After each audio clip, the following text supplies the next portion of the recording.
So they've decided to shit on Bond again. Sensitivity writers hired by Ian Fleming's published to think Bond could sense the electric tension in the room is good writing.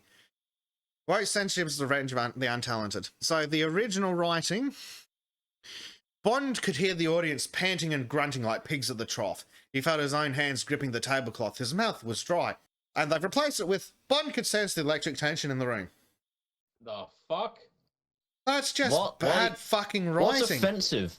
What's offensive about pounding, grunting, and like pigs? That's a very descriptive term. It's fat-phobic. Maybe they were afraid that they were going to arouse the How is it fat-phobic? Are they associating pigs with fat people? Yes. No, they're associating panting and grunting with leftists. To me, it sounds to me like those are the people that have a problem with fat people and think fat people are like panting, grunting pigs. Yeah. I mean, it's good. Oh, what's the words? Is it alliteration? I don't know. I don't know the fancy words. Consonants. No. Got a little bit of consonants in there. It's good prose, at least. Hear the audience panting and grunting like pigs at the trough. That's visceral. You know what that sounds like. You can picture that. You can picture the sound of pigs at a trough, and you can stick it over an audience and get a really good image from that. He felt his own hands gripping the tablecloth. His mouth was dry. Yeah, been fucking there. I've done public speaking, been there. I'm trying to figure out. I was going to say pigs, based ape, aren't they though? And his mouth was dry. How is that offensive? I don't know. Because they use the word he and his. I don't fucking know. Base Ape says, aren't they though? Like fat people being like pigs at a trough? No, that's an insult to pigs who are incredibly clean and tidy. So any association, what they're saying is these are like hungry animals waiting to be fed. That's all they're trying to associate the pigs with. They didn't make an association with fat people. It's these people are panting and grunting because they want to be fed. They're desperate. It's not anything to do with an electric tension in the room. It's to do with their desire to consume the thing that's happening in front of them. It's their engagement. That's what they're talking about. They're not talking about fat people at all here. It doesn't even come into question. No, but because you can vaguely imagine the audience having fat people in it. Oh, no, can't have that. Yeah, have to write out fat people from existing. I genuinely don't think that you could necessarily even argue that this is about fat people at all. It's just about people who are gluttonous, maybe. Or over-eager, perhaps. Yeah, over-eager, not necessarily even fat. They could just be slobs that are feeding, piling food in their mouths and not necessarily giving any more thought to it than, I want to consume what is in front of me right now. They don't have to be fat people. They could be thin, rich people that are like that. Yep. Yeah, but when you're dealing with these hedonistic lunatics, they feel personally attacked. Yeah, I mean, this is because they don't understand the very basics of English literature, and having done an English literature course, welcome back, Arden. There are so many interpretations for the words that are being used. You could talk about how a sunrise and a sunset at the start and end of a book are symbolic of the opening and closing of the story. You can come up with all sorts of bollocks, and there are reasons for these things to be analyzed. But making this assumption that this is meant to be offensive to fat people is such it's such an uncreative understanding of the writing and the literature that's in front of you. It's literally being super sensitive to any possible reference. Oh, well, pigs must be fat people. They're probably talking about fat people. It's their own biases, their own thoughts about fat people and black people and all these other people. They are the racists. They are the ones who are fat phobic, as they like to say. And they are the ones trying to censor everything because they think they know what's best for these people. It's pure fucking cynical fucking editing. I hate it. It's worse than that. It's not cynicism. It's control. It always seems to come back to control.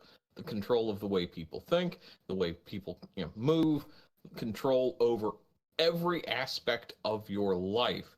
That's what they keep doing with bullshit like this.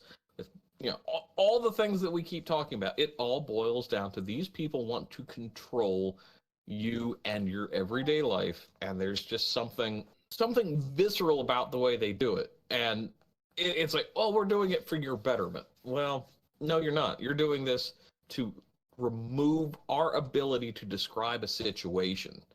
in a colorful and expressive way.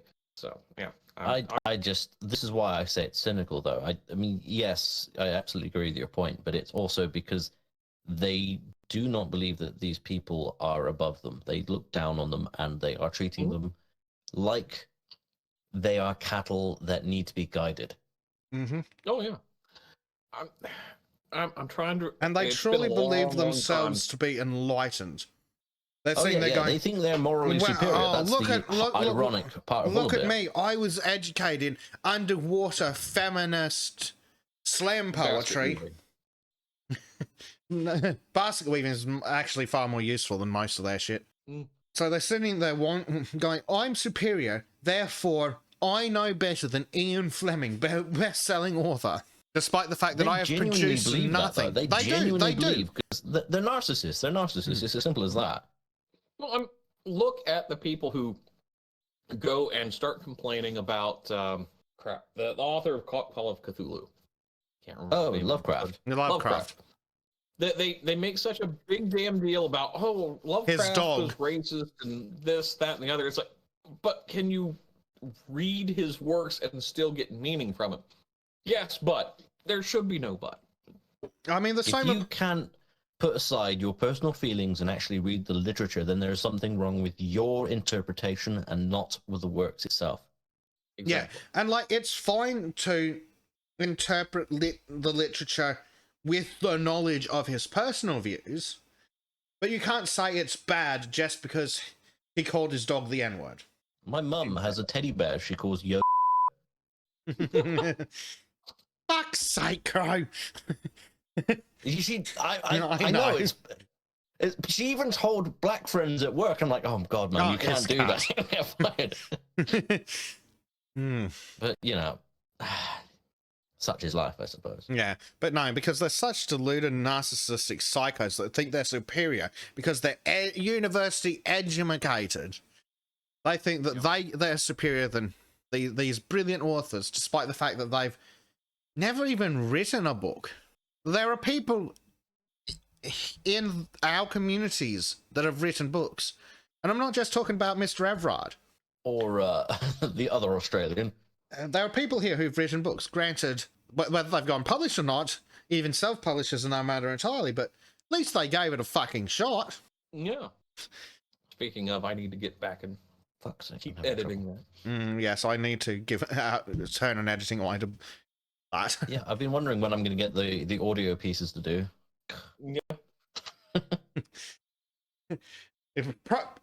Speaking of editing, Disco really did find out the hard way what happens when you give the most autistic people you know the editing pencil. Yeah, I mean, I don't know how many edits you did, but she said I did something like 700 or something, or 70 something. I mean, you did about 60 something. I did probably another 10. Though you went in for the really nitty gritty and the formatting. I mostly went, that doesn't sound right. Yeah. And then I read about stupid American English. Hey, just because we're still using Shakespearean English, what can I say? I'm not so sure that's accurate. Yeah, inventing new words? Yeah, that sounds about right. Exactly. Thespianism, yeah. What else do we have? Yes. Idris Elba says he's lost interest in playing James Bond because of the disgusting focus on race. Didn't he once come out and say that he didn't want to play James Bond because Bond is supposed to be white? No, apparently his new problem is that he doesn't want to do it because white people are meanies. Oh, okay. So he's gone anti-white. Good to know. Yeah. I'm not shocked. Controversial opinion for some people somewhere. Fuck if I care. I never thought Idris Elba was that good of an actor. Just brutally honest. He just seemed to get roles convenient for his acting ability. He always seemed to play himself in most roles. Have you ever seen the second Ghost Rider movie? Yeah.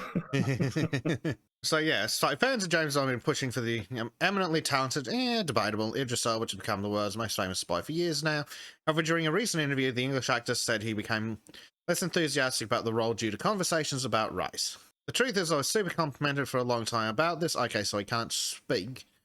For all actors, we understand that role is one of those coveted roles being asked, blah, blah, blah, blah, blah, blah, blah. Those that weren't happy about the idea made the whole thing disgusting and off-putting because it became about race. It became about nonsense, and I got the brunt of it. No, they made it about race. Yes, they did. And, like, you can there probably shouldn't be a black James Bond, but a black James Bond is a lot better than a female James Bond. Both let alone black and female. Yeah. At least for all the different Bonds we've had over the years, them all being white men with vaguely light-colored hair for the most part, you can just say that James Bond itself is a code name, which it obviously is, because he walks into the room with the bad guy and says, "I'm James Bond." So presumably, James Bond in the phone book is not him. He wouldn't be a very good spy if it was actually his name. No. So obviously, James Bond itself is also a code name, or a cover identity at least. Not only that, but it's a recognizable name that can be name dropped to people because they know the name. Yeah. I've heard of this spy called James Bond. That's it. I know he's serious business. Exactly. And, like, he's less of the traditional sort of a spy, and he's more of, like, a good portion of the time, he's more of a hitman. And funnily enough, he's more of, like, a special operations executive agent who is doing things other than actual spying. Yeah. Like, he does a bit of espionage, but he mostly does sabotage and assassination. Exactly, yeah. But almost like that's how he was supposed to be written. It's almost as if he's a special operations executive agent. Yeah, it's based off of a real guy. It's almost as if the guy who wrote the book had some real-world interest and real-world experience that led to the writing. Yep. And, like, funny that there was also the Gerbers, the guys who parachuted down into France in a British uniform to lead the resistance and things. Like, that's more the kind of thing that James Bond seems to do. He is the face of whatever the spy agency is, MI6 or whatever. Yeah, I mean, well, hell, he's completely useless as a spy if all the bad guys know who he is, because the bad guys take one. He walks in to the bad guy's office and goes, "My name is Bond, James Bond," and they go click with the disposable camera, and his identity's out there. So it's obviously a code name, and he definitely seems to be more of like a. Not only that, but it's a code name in design specifically to instill fear in its own right, because then they're like, okay, we're having to deal with this problem who's got a reputation for dealing with everything. Now, do they know that James Bond may be the same person, or it may be a different person, or it could keep changing? No. Hell, that's the point. They've never met James Bond, but when they hear the name and they hear all the things that he has done, then they're thinking, oh, shit. I mean, something that they could do, which would be an interesting plot point, is who's to say there's only one James Bond? James Bond could just be the code name used by, I don't know, the head operative there who's communicating with allied agencies, other operatives of other things, and engaging in discussions with assorted bad guys. There's nothing to say. And I get why some people would be against that, because they like the mythos of James Bond being one really good agent. Yeah. Well, just from the books, it is following the exploits of one individual. Yeah, it's when you split it off into movies versus books, then that's a whole, your theories make more sense. But obviously when you're talking about the books, one takes place immediately after the other over a period of 10 years. Yeah. But the problem is when you're trying to bring 60 years worth of movies with different actors into alignment, like, you can come up with some good ways of expanding the universe in that. You can have a separate movie universe, as we've seen with Marvel and every other big one, that doesn't have to shit on the source material at all. No, and obviously Marvel's now kind of gone a little bit the other way. When they started, they were doing really fucking good, and now they've kind of fucked it up and decided to go all weird and woke. Yeah. What got people into the Marvel Cinematic Universe was that it was just retellings that had its own universe, its own lore, and its own storylines that didn't necessarily match everything from the comics, but it took good ideas and good parts from them and put them together in a way that was compelling. Yeah. Mm-hmm. And like Monkey says, isn't the whole thing about James Bond that he keeps dying, but MI6 keep replacing him with someone who looks similar to give the illusion he's unkillable? Well, that's another fan theory, but that's a fan theory, yeah, I've heard. I would think that the bad guys are smarter than that. Like, how fucking difficult is it to have a Polaroid behind the window and go, chunk? And say, hey, this guy looks a little strange and different compared to... Like, the code name can be eternal. So they don't know if a James Bond dies. And, like with my random-ass theory, if you can have multiple James Bonds at the same time, which you would do if you had a well-known operative name, and you send that operative to engage personally with the bad guy, and then disclose his identity. Well, I think, you know, one important thing with all of Bond is it's always alluded to in the books, and I think in some of the movies, that he's an orphan.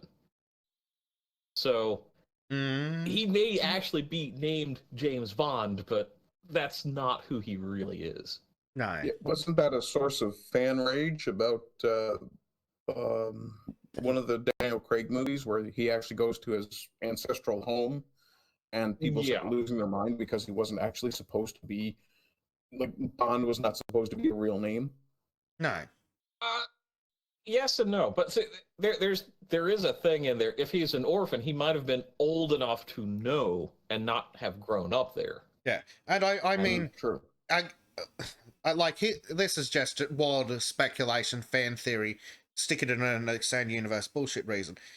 If you had one super successful secret agent called James Bond, who ran around doing a bunch of fantastic shit and then fell off the side of a mountain while chasing pussy galore, and you might go, crap, Goldmember is expecting a visit from a secret agent called James Bond.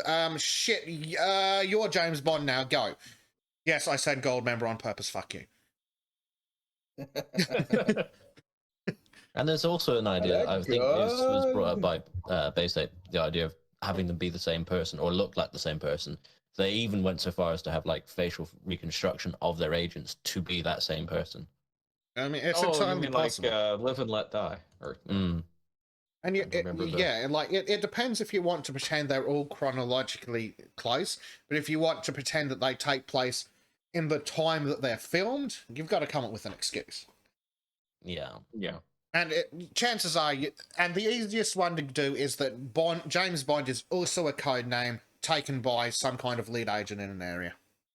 I mean, at least with the Daniel Craig reboot of Bond, it was all its own contained universe and wasn't meant to be any relation to the previous films. It was all its own separate thing, which I appreciated from it, even if I didn't necessarily like the choices that they made with it. Yeah, I mean, and you know, I've actually really liked Casino Royale and Spectre out of the Craig films. Quantum of Solace was Skyfall. Yeah, they kind of missed the mark a bit for me. The one before the last one I enjoyed, but I can't remember what it was called. Spectre. It was Spectre, yeah. That one I really enjoyed a lot. It's kind of a shame because it felt like I haven't actually seen the new Bond film, but I was actually kind of excited to go see it. And then from what I've heard, it isn't what I wanted it to be, which is just a shame. Yeah, I spoilers, it's like when 007 has the ending that he does, it's like, really? This is stupid. I like the way you said spoilers and then didn't actually give any spoilers there. You're welcome.